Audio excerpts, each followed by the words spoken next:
All right. Thank you. Thank you, Tom. And thank you to all of you for being here this morning.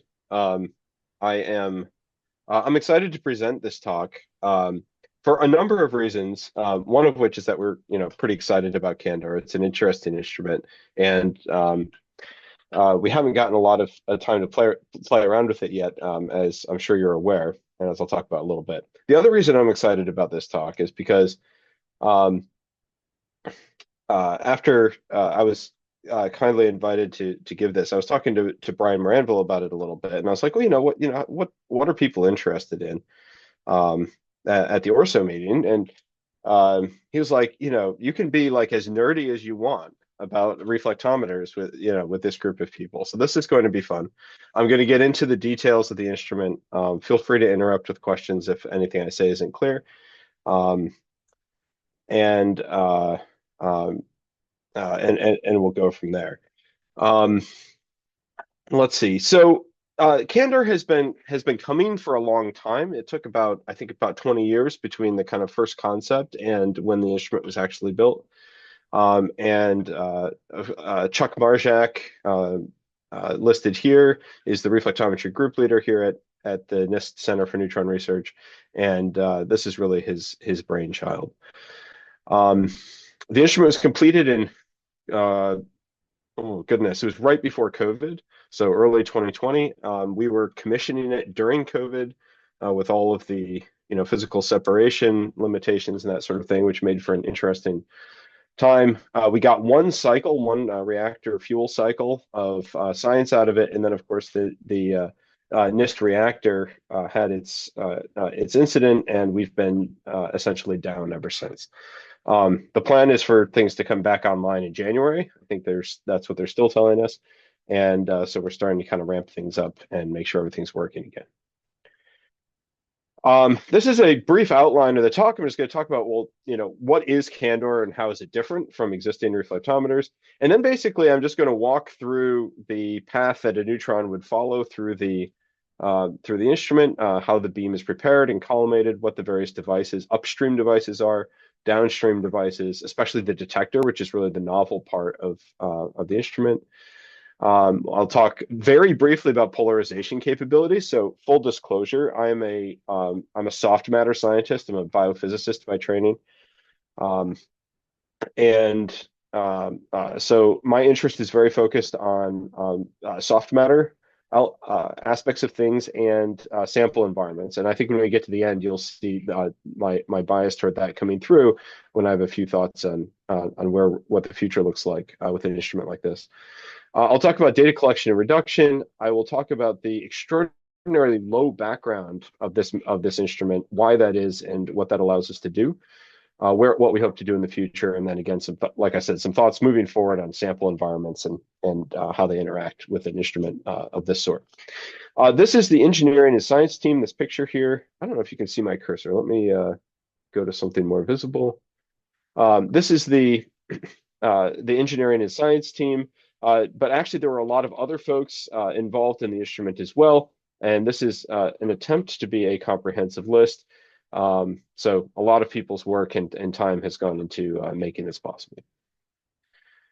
Okay, so what is CANDOR, and how is it different? So at NIST here, we are a reactor source, right? So we have a continuous beam of neutrons, and our typical way of running a reflectivity experiment would be we have some polychromatic source of neutrons coming down a guide. We would select one very specific wavelength with some bandwidth using, say on MAGIC, we have this triple blade monochromator. We get a 5 angstrom beam, plus or minus a couple percent. That gets prepared with these pre-sample collimating slits to give a particular footprint or beam size, depending on the size of your sample. And then the detector is wavelength agnostic. It doesn't discriminate between different wavelengths very well.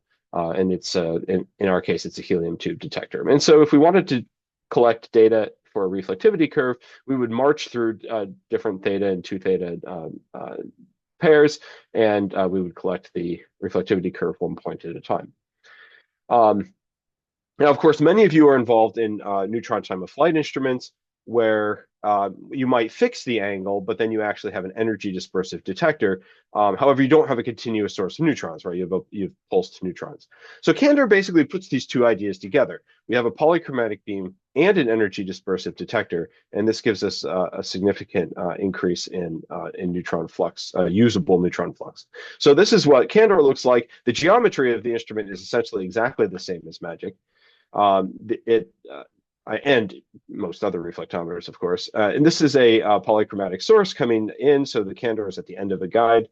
Again, the beam is prepared, but now it's a polychromatic beam, and it reflects from the sample, and then the wavelength discrimination is done in this energy dispersive detector. The detector itself is, for everything I'm going to show in this talk, is a single channel of 54 HOPG crystals, which are canted at an angle so that you get Bragg reflection into these dashes, which are supposed to be the scintillator detectors. And this is more or less to scale. So it's about that thin and that long. It's about a meter long and maybe a centimeter wide. And as the polychromatic beam goes through these HOPG crystals, different wavelengths are picked off one at a time in the different detectors. There are 54 individual detectors in the wavelength band from 4 angstroms to 6 angstroms, and the neutrons see the 6 angstrom analyzers first. There's actually 2 of these detector banks that are side by side, and I'll show you that in a couple of minutes. So what do the data actually look like when we collect this? If we run this like we do a normal monochromatic experiment, we take small steps in angle. What I've done here is I've actually just spread out the individual reflectivity curves we get from each of those 54 detectors, color-coded them by wavelength, and kind of spread them out on the vertical axis, and compared them to this black curve, which is actually what we would get from a monochromatic instrument, in this case MAGIC, with 5 angstrom neutrons. And as you can see, the curves, the minimum Q you can get to is different, of course, because the wavelength is different, but otherwise they look essentially identical. And indeed, if you plot them on the same scale, all these curves collapse onto a single curve, which is very similar to MAGIC. This was run with approximately the same Q resolution. And if you just look at the number of neutrons on the sample as a function of time, you get a speed up compared to MAGIC of something like 20 times. So this is over an order of magnitude faster than our monochromatic reflectometers. You say, well, why don't you get 54 times? Because basically, right, this instrument is a whole bunch of monochromatic instruments all running at the same time. It's multiplexed, you might say, in wavelength space. And the reason is that MAGIC has this triple blade monochromator. So all of the things being equal, the intensity of the source being equal, you would expect 54 divided by 3 to be your speed up, and that's pretty close to 20. This is the physical layout of the instrument. And by the way, please stop me and ask questions if there's anything that isn't clear. This is the physical layout of the instrument. This is one guide. This is not our guide. This is another guide. And then there's another one down here. This is the CANDOR guide. So you can see it's actually smashed in this sort of wedge between 2 guides. The neutrons come down this guide. This is the sample position. And then the 2 theta position is determined by the position of the detector arm, which is 4 meters in length. So this is a very large instrument. 3 meters from the sample position to the front of the detector, and then the detector is about a meter long. And this thing can swing all the way from basically direct beams at 0 degrees and 2 theta all the way to 135 degrees if you want to do diffraction. And I'll show you some diffraction data later in the talk. And that's the actual photo of what it looks like in practice. So again, the neutrons are coming down here. This is the sample position, and this is the detector arm, which here is positioned close to 0.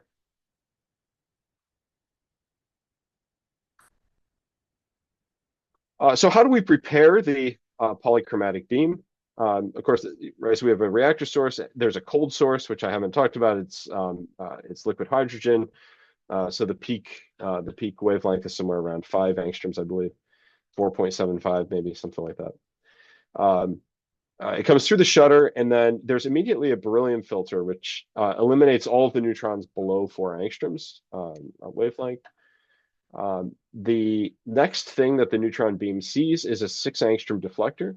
So these are crossed pieces of silicon at the whatever angle is required to so that everything 6 angstroms and above is below the critical edge. And so basically we just reflect away everything that's above 6 angstroms. Then it goes into this optional polarizing cavity. So this is on translation stage. You can either have the polarizer or a blank guide section if you're doing unpolarized measurements. A couple other things. There's an RF flipper. The monochromator is misaligned and doesn't work at the moment, so I won't talk about that. Then we get our first collimating slit 1, which I'm going to call slit 1, which is at this position, plus a couple of attenuators on a frame that can move back and forth so that we can automatically do attenuation.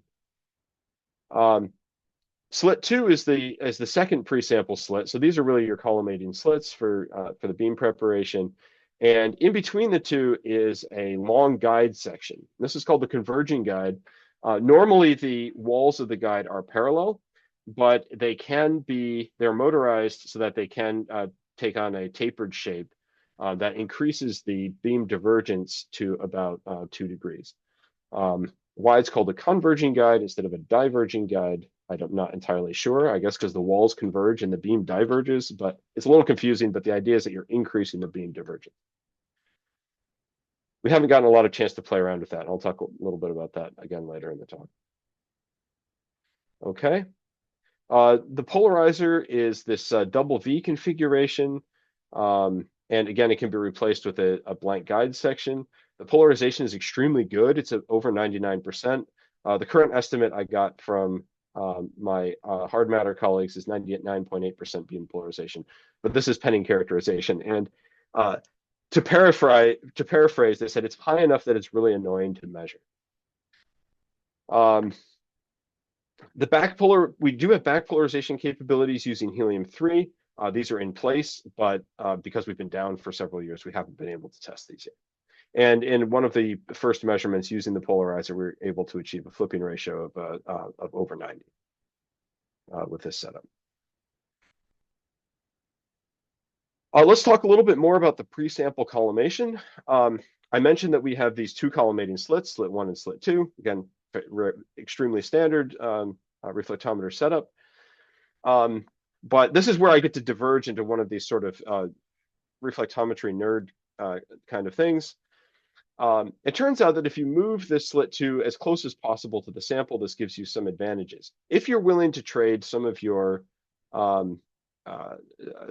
angular resolution for flux, you can get a significant improvement in flux by increasing the size of slit 1. Right, so this dumps more beam onto slit 2, and but it also increases the divergence of the beam. So if you want to keep a constant beam size or a constant footprint on a large sample, such as we would typically use in the soft matter community, you have to reduce slit 2 to keep that constant footprint. So what that means is there's a trade-off. You're opening slit 1 and you're reducing slit 2, and the question is, do you actually win? And the answer is how much you win, or to what slit ratio you can go. So how much flux, increase in flux you can get, actually depends on the geometry of your instrument, and particularly on this ratio between the distance between slits 1 and slit 2 and the distance between slit 2 and the sample. So let's just look at this blue curve for a moment. This is using the geometry of MAGIC, of the MAGIC reflectometer here, which has slit 2 about 330 millimeters in front of the sample, and slit 1 is about 5 times that. Further upstream, about 1.5 meters.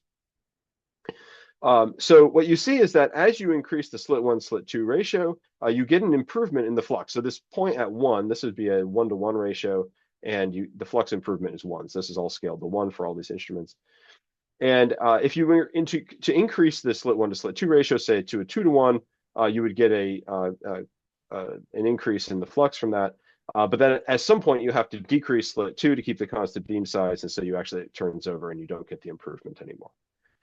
For CANDOR, slit 2 is actually in approximately the same place, but the slit 1 is so much further upstream that this ratio is different. It's where this orange dashed line is, and you can see that the actual improvement in flux that you get from changing the slit 1 to slit 2 ratio matches the measurements reasonably well. Now, if you were to move slit 2 to a much closer position relative to the sample, in this case only 100 millimeters away, then you follow this green curve. And we actually have the capability to do that. We have this translating slit package. So the slit here, you can see, I don't know how easy it is to see on your screens, but this is lithiated glass slit. And we actually have a second pair up here. This can drop into the beam and then translate toward the sample, along the beam direction toward the sample, so that we have this movable collimation that can go right near the sample. And in that case, you can actually play with the slit 1, slit 2 ratio to get much more flux on the sample without hitting this limit, just because you've moved slit 2 closer to the sample.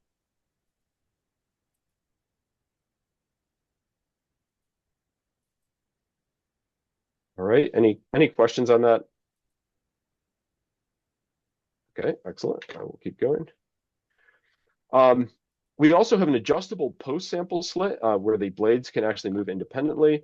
And the reason for this is something I haven't actually talked about because I haven't described the detector yet. But the detector actually has 2 different detector banks that are physically separated at different angles on the detector. So if you actually want to center your reflected beam on one of them or the other, you need to be able to actually translate this slit a little bit. The other thing that happens, that this was a kind of fun thing that we discovered in the commissioning process, is because the brown things here are slit 1 and slit 2, and the black thing is the converging guide, which in this point is just parallel. You actually get higher order beams from reflections on the side of the converging guide when you do this.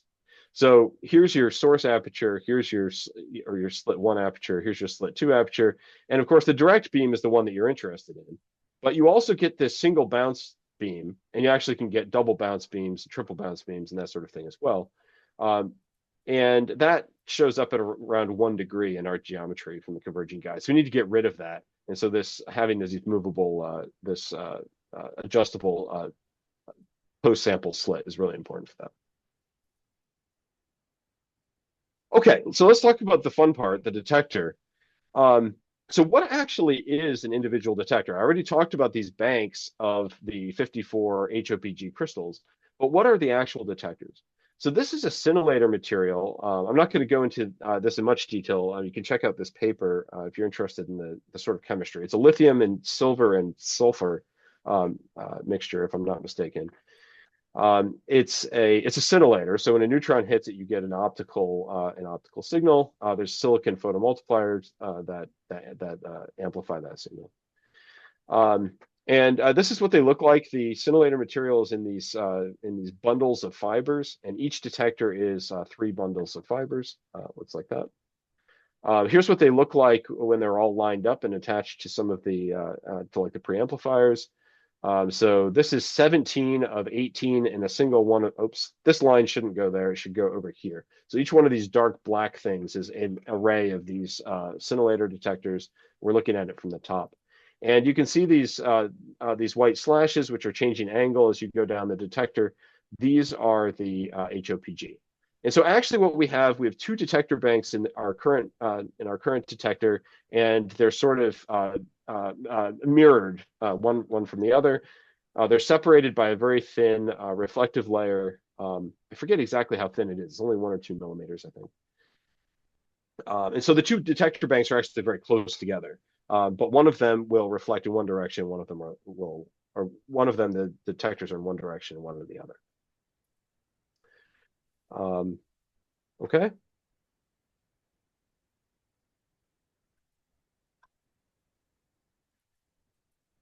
In each one of the, yes, is there a question? Yes, just about the geometry. So what you showed is vertically, right? So you're scattering upwards and downwards, or is it in the scattering plane? Actually, no, this is the view from the top. So it scatters horizontally. Thank you for clarifying that. So of course we have both neutrons and gammas flying around. So our detectors need to have some way of distinguishing between them. The way this works is this is done in hardware. So I think it's like an FPGA type hardware where when a pulse is detected, there are 2 things happen. First, there's a short integration window over 150 nanoseconds on this plot, and then a longer one. And the parameters for what's short and what's long are tuned to be optimal. And the green curve here shows what a typical gamma event, and the blue curve shows a neutron event. As you can see, there's signal that goes to much longer times with the neutron than the gamma. And so if you were to plot the ratio of these two integrals against each other, you get this scatter plot, and you can see that so cesium-137 gives a I think a relatively soft gamma, and that shows up here in as the red cloud, and the neutron cloud is blue. Of course, these overlap a little bit. So basically, if you want to distinguish between these two, if you want to classify a particular event as either a gamma or a neutron, that's done in this particular case with the support vector machine classifier, which has a threshold parameter. And by changing the threshold, you can do a better job of getting rid of all the gammas, but that comes at the cost of some neutrons because there's some overlap in these two in these clouds. And so basically, we're optimizing the neutron identification rate, essentially the efficiency of the neutron detection against gamma rejection. At the moment, we're operating at this position, which gives us 6 times 10 to the minus 7 gamma rejection and about 97% neutron efficiency. If in the future we decide that we want to do better in terms of gamma rejection, we can move to a lower neutron efficiency. Even 90% would be fine, and that would give us another order of magnitude or 2 in gamma rejection. Okay, so in order to actually use this detector, we need to know what the wavelength and the wavelength resolution of each of the individual detectors are. And so we did that by calibrating it with a sample with a mosaic width less than that of the HOPG. And the reason this is important is because we want to get an accurate value for the width of the peak of the wavelength response of each of these detectors. So we use this pressed single crystal germanium ingot that has a mosaic width of about 1/5 of that of HOPG. So it's a narrower width. The reason that you don't want to go to something, we also tried this with something like single crystal silicon, but the flux is so low because the bandwidth, the mosaic width is so small from silicon. So that was an extremely painful measurement. So this ended up being a nice compromise between HOPG, which has a larger mosaic width, and silicon. So that went on the sample position. We did the theta 2 theta scan to address the individual wavelengths. And then each peak was characterized by its center wavelength and wavelength spread. So what I'm showing here on the right, the black is actually the total detector response at any given wavelength. Again, this wavelength is determined by the theta and the d spacing of the germanium. And in each of these individual peaks is the response of an individual detector, all plotted on top of each other. And so if you were to look at just one of these peaks, that would actually be the response function of that particular detector as we sweep the wavelength using the germanium ingot. The background level for each of these is about 10 to the minus 3, the peak detector intensity. We should probably recharacterize that because we put a lot of shielding in place. I think most of that is just dark counts. So this basically gives us a table of lambda and delta lambda that we can then use, that goes in your Nexus file and is then used in data reduction to turn the response into cube. One of the design considerations with this detector is that the HOPG crystals need to be cold. The reason for this is that what we don't want is we don't want a neutron to come in, say, to the front of the detector. So say a 4 angstrom neutron. So the 4 angstrom analyzers are on the back of the detector, and the 6 angstrom analyzers are on the front. So we don't want a 4 angstrom neutron to be scattered by the 6 angstrom HOPG simply because of some thermal process, right? Interaction with some inelastic thermal process. And you can actually see the effect of that if you compare, this is the direct beam intensity as a function of wavelength. There's 54 points in here, one for each detector. And this is the intensity that we get in each of these in the direct beams if the detector is cold, which is shown in blue, or warm, which is shown in orange. And what you can see is that just comparing the 6 angstrom side here, which is where the neutrons come in, you get an increase in the intensity that you get if you're warm, because you're grabbing some of the 4 angstrom neutrons from this thermal diffuse scattering process. This, of course, misclassifies the neutrons And this is why we need to go to low temperature. So it's the whole thing is cooled to about 6 Kelvin, and uh, and that's enough to basically entirely suppress the thermal diffuse scatter. This will come as no surprise to practitioners of the art. Detector shielding is important. Um, so, and I think this is a nice demonstration of how important it is. So basically, this was a test we did where we looked at the dark counts in the detector. So this is a plot of the dark counts per detector per minute. So this is kind of averaged over all of the detectors and all of the individual detectors in the whole detector housing. And what we did is we closed slit 2 completely. So there's no beam on at the sample position, right? We've completely attenuated it. We completely blocked it with slit 2, which is very opaque to neutrons, being lithiated glass. And then we just open slit 1. So this creates a radiation field by the interaction of the beam with slit 2 and everything around it. And the question is, how sensitive are we to that in our essentially dark count rate? And what you can see is that as slit 1 opens, so this is proportional to the beam intensity, you get an enormous increase without a lot of shielding around the detector box in the dark count rate as a function of beam intensity. And this probably comes as no surprise. Uh, the intercept here is without beam, so this is just from the ambient radiation environment of the detector, and it's actually quite similar to what we see at the magic reflectometer, about 4 counts per detector per minute. Once we added a whole bunch of shielding around the snout of the detector here and underneath the detector, which turned out to be the one spot that didn't have a lot of shielding, we get a much better, our sensitivity to the beam intensity is much lower. And I want to point out here, by the way, that a 50 millimeter slit 1 opening is absolutely enormous, right? That's an enormous amount of beam. So normally we'd be operating down in this region. But the sensitivity to the beam intensity is significantly reduced, as is the intercept. And part of the reason that we get this extremely low intercept here is actually that the detectors are not facing the beam. They're facing normal to the beam, right? Because they look at the HOPG analyzer, which is normal to the beam. So that actually shields it from a lot of gammas and neutrons that might be coming down the beam direction. Okay, so this is a slide I got from Brian Moranville, who's spent quite a lot of time over the last couple of years implementing time-dependent capabilities, so that like in event mode, where each neutron can be tagged by which detector it comes from and the time of arrival to the microsecond. This event stream is compatible with this Kafka data environment.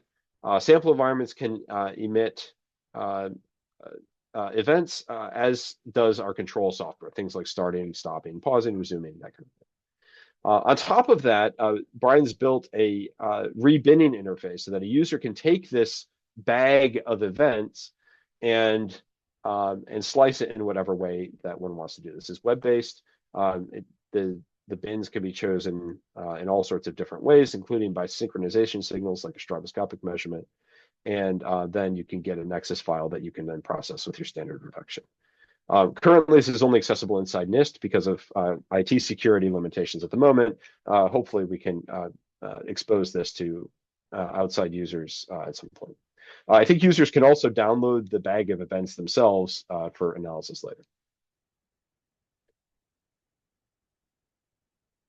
So one of the questions we've been asking ourselves, now coming kind of to the data collection side of things, is how do we actually want to collect data with this reflectometer? And in particular, how do we cover the desired Q range? So there's, you know, for a monochromatic instrument where you're taking points one at a time, you have to take relatively short, tightly spaced measurements to build up your reflectivity curve one point at a time. This, of course, is very different from from a time of flight instrument where you typically go to a few angles and collect a broad Q range at once using the energy discrimination that you get from the time of flight. So the question is, which one is better for CANDOR? And actually, we've tried them both. We don't have a ton of experience with this yet, right? Because we've only had one science cycle. And we found a couple of advantages to both. with the short tightly spaced measurements, that's kind of what's shown up here in the upper right, where you actually have a lot of overlap between the different Q ranges that you measure at each angle. Um, if you have any issues with one of them, I guess so-called stitching issues or that sort of thing, these tend to average out if you have multiple points. The direct beam measurements can be quite fast because you're not counting for very long at any particular point, and so you can actually take one direct beam per position without any trouble. It just doesn't take that long to do because again this averaging out thing also allows you to say, well, many detectors are contributing to detector responses are contributing to each Q bin, and so you actually get a nice uniform resolution function. Now, what do I mean by that? So normally when you do a monochromatic instrument, you would assume the beam has a sort of Gaussian shape, and so your Q resolution is essentially Gaussian. That is then used to convolve with your calculated reflectivity curve, and then you would use that to fit your data. A uniform resolution function is basically, instead of using a Gaussian convolution, it's just a flat window based resolution function. And actually that's more appropriate for this situation where you have many detectors contributing to each bin. The downside is that you have more motor movement with this. When you take data more similarly to a time of flight measurement, you have to deal with less or fewer direct beam measurements and less motor movement. But you do have this potential issue where the shape of the resolution function is neither Gaussian or uniform. And you can see that from this plot here, where I'm actually showing the reflectivity curve from this sample. By the way, this is the round robin sample, if anybody's interested. Plotting the reflectivity curve from this particular sample as a function of wavelength, again color coded by wavelength, and you can see that this first fringe is a lot deeper for the longer wavelengths because the Q resolution is better, right? Delta lambda is essentially constant, but lambda is longer, and so your Q resolution is better. You get a deeper fringe, and if you're trying to mix the red points and the blue points here, how do you do that in a way that captures the resolution properly, right? So that's something that I think we've all dealt with it at some point with time of flight data. And one approach is simply to fit all the data as separate chunks with their own resolution functions, and that would probably work here too. We haven't really gotten a chance to put that through its paces.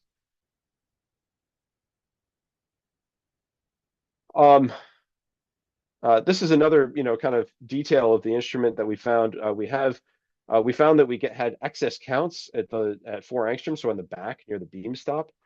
This is from backscatter from the beam stop, and so actually what we've done is we've just been cutting off those. We just haven't been using those channels by the beam stop. We tried to replace the beam stop, and that didn't work. And so in the kind of version 2 design of the detector housing, we'll probably make a deeper beam stop so that we get less backscatter from that. So that's something that we've had to deal with too. We also actually had to replace the detector mask.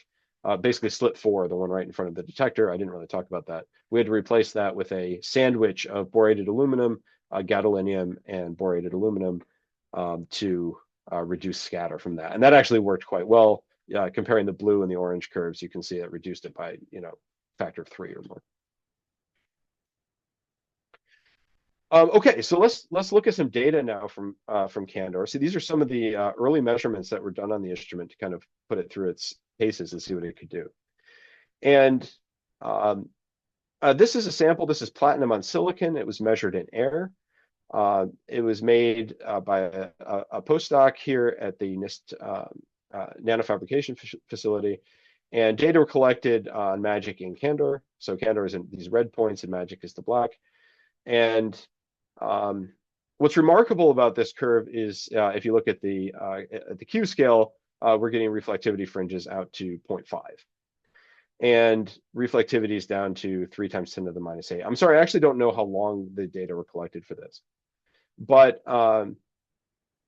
this demonstrates a couple of things. If you want to get out to these really high Q values, and so by high Q value, this gives you higher spatial resolution, right? What you need is you need to get rid of background, so your signal to noise isn't too big. And you need enough flux to actually be able to see fringes out here, right? So if you're down at 10 to the minus 8, that means that 1 out of every 100 million neutrons is being scattered off of your sample. So you need to have 100 million neutrons that you can throw at it in a reasonable amount of time. So that's where having the high flux of the continuous source on CANDOR is really helpful. And I'll talk a lot more about number 1 here in the next couple of minutes. And a lot of this stuff is is published in this paper from a few years ago, low background neutron reflectometry from solid liquid interfaces, which is what I'm going to talk about next. So as I mentioned, I do a lot of solid liquid interface reflectometry as a soft matter person, and this sample environment, or this liquid flow cell, is going to be familiar to many of you. The designs differ among the facilities.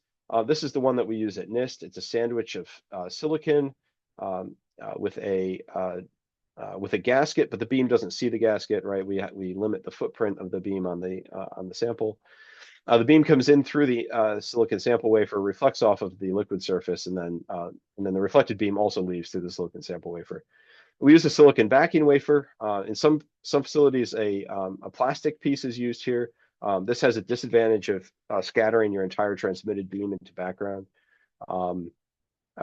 But that's kind of beyond the scope, I think, of what we want to talk about today. It turns out that most of our background scattering from the materials in the NIST liquid cell is inelastic. And actually, this is true probably for basically everybody's sample environment materials that the beam is going through. So what I'm showing here on the left is a plot showing the fractional background reduction. So how much of the background do you get rid of if you can filter out inelastic scattering?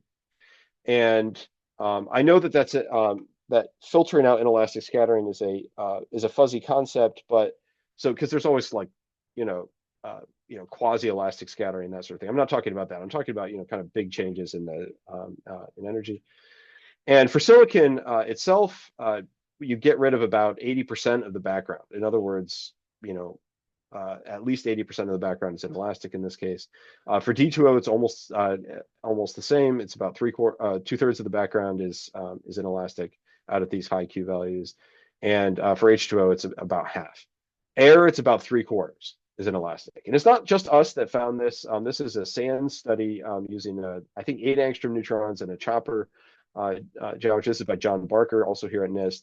And he looked at a whole bunch of different materials. I think for aluminum is an interesting one. Again, three-quarters of it is found to be inelastic in this case. Silicon, 99%, and so on. So most background scattering is inelastic. If you can filter that out, you get rid of your background. You get rid of a lot of background. So what this plot is showing is a measurement of a 100 angstrom silicon oxide film in contact with D2O or H2O inside a liquid cell. And the orange points here are the CANDOR reflectometry data, and then these insets show the sort of high Q region. And if you look at these reflectivity curves, you find these green curves show your kind of typical background post-subtraction. And this would be for NIST instruments and other facilities as well. This is pretty much as best you can do. So if you look to see where your signal goes into the background, typically for D2O, it's around 0.25, maybe 0.3. For H2O, it's usually around 0.15. So this really limits your kind of spatial resolution of your measurement.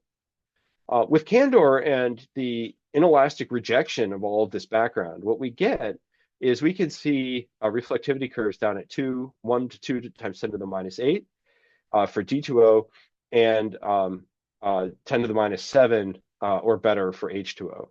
Moving the maximum Q value that we can interrogate in these systems out by at least 50% or more in D2O and over a factor of 2 in H2O.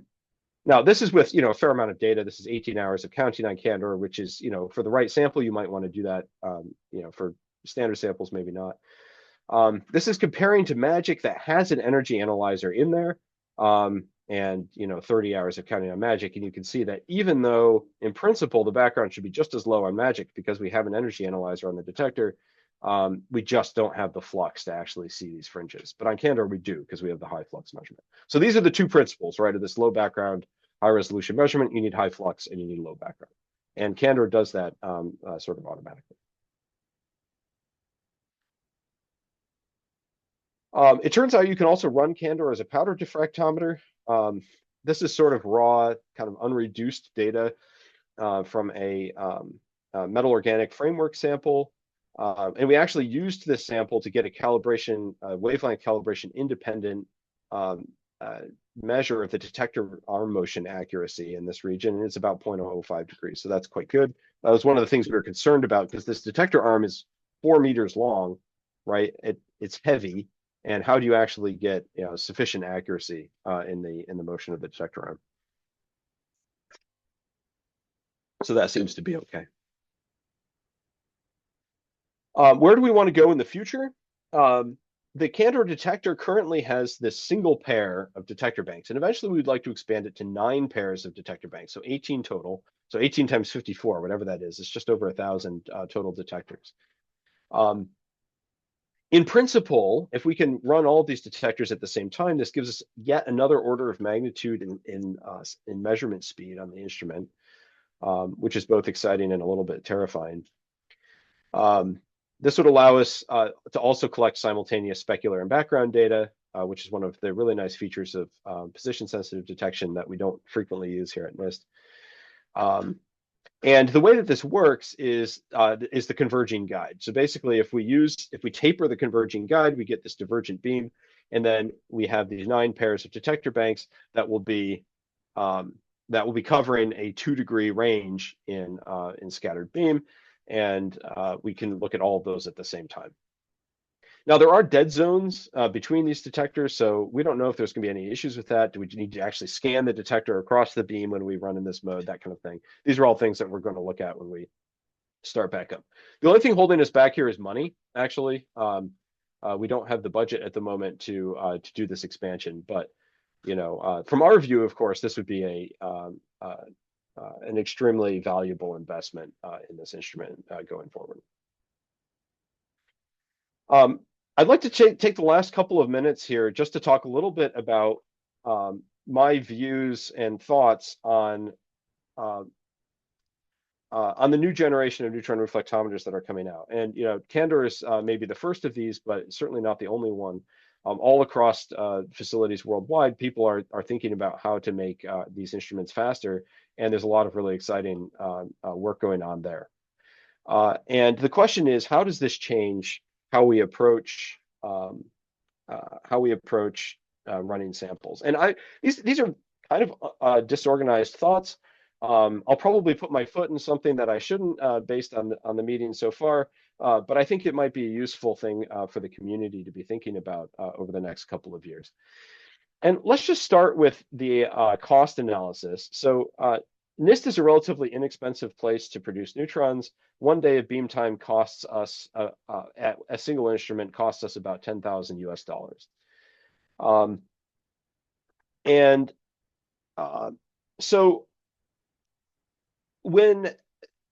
So the question is, how do we actually use how do we actually best allocate the time that we have? And of course, when your measurements take several hours, it's okay to spend a lot of time aligning the sample, doing manual changes, doing kind of manual manipulations at the beamline.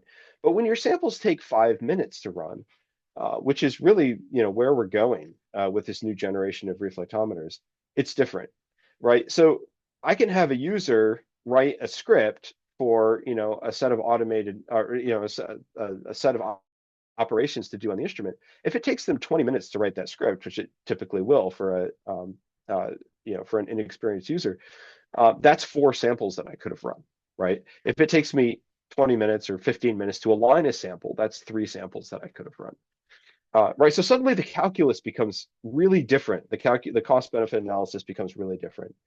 And one way to get around that is to, and I have to say, I feel like I'm sort of in an orso meeting. I'm sort of speaking some heresy here, but one way around that no, there's a way not to make it heretical for orso, is to actually standardize some of the processes so that there are standard measurements. There's a little bit less flexibility in terms of optimizing an individual measurement, and a movement toward more standard measurements. One way that you could think about that is that the actual request you have is at a very high level, saying, I want to run a sample with these characteristics. You have some sample changer, your software goes and finds that thing, it measures it, and what the user gets back it can go all the way through a pipeline, and actually what they get back is analyzed data. This is sort of, or maybe not quite that, high level, but by removing some of the decision making away from the users by having standard workflows and pipelines, I think we can get away from some of these inefficiencies.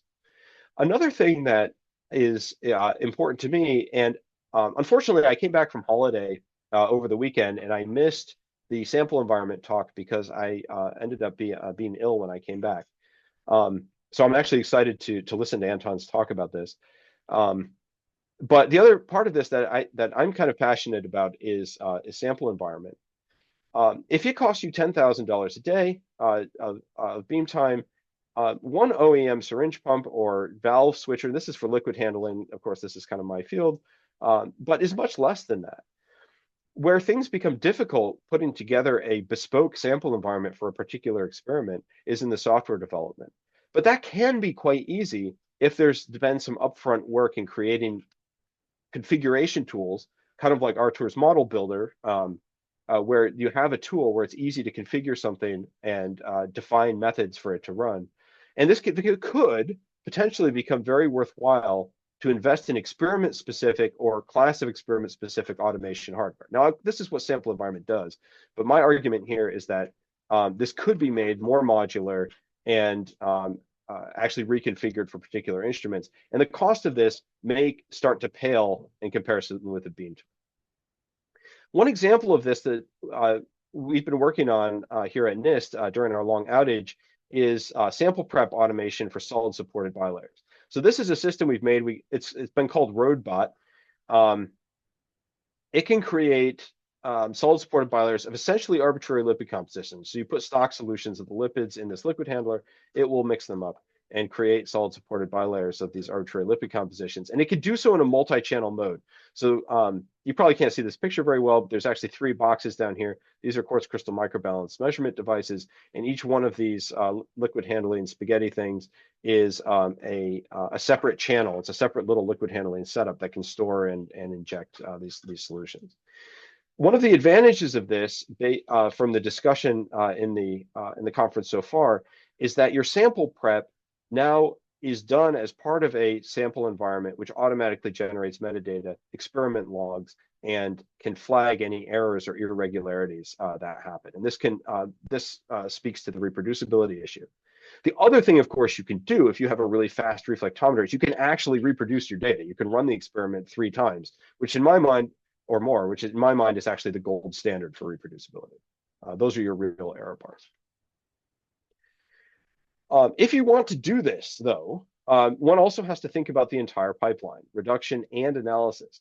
And so if you want to have some kind of high-level request that ends up in analyzed data, the analysis pipeline also needs to understand what that is. So for example, in the bilayer space, if I say I want a bilayer with lipid 1, lipid 2, and lipid 3, I need my data analysis stream to be able to construct a model automatically that understands what lipid 1, lipid 2, and lipid 3 are and actually plug them into the model. We actually have this, we have a plugin for Refl1D, and I think Frank Heinrich, my colleague Frank Heinrich, who's really responsible for developing this, has talked about this a little bit earlier in the meeting, in the composition space analysis talk.